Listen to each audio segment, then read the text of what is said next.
জুলাই গণ অভ্যুত্থানের ইতিহাস, শহীদ ও যোদ্ধাদের স্মৃতি সংরক্ষণে আগামীকাল বুধবার উদ্বোধন হচ্ছে জুলাই গণ অভ্যুত্থান স্মৃতি জাদুঘর। এই জাদুঘরের উদ্বোধন করবেন প্রধানমন্ত্রী তারেক রহমান। সকালে সচিবালয়ে এক ব্রিফিংয়ে এ তথ্য জানালেন সংস্কৃতি মন্ত্রী নিতাই রায়চৌধুরী। তিনি জানান, উদ্বোধনী অনুষ্ঠানে স্মৃতিচারণ করবেন জুলাই যোদ্ধা ও শহীদ পরিবারের সদস্যরা। একই সঙ্গে জুলাই গণ অভ্যুত্থানের ঘটনা প্রবাহ, গণমানুষের অংশগ্রহণ এবং বিজয়ের ইতিহাস নিয়ে নির্মিত প্রামাণ্যচিত্র প্রদর্শন করা হবে। থাকবে সাংস্কৃতিক অনুষ্ঠানও।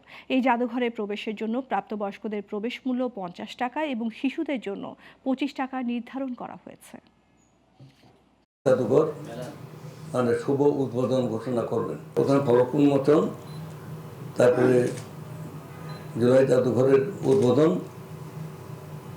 উদ্বোধন শেষে এসে আমাদের আলোচনা সভা।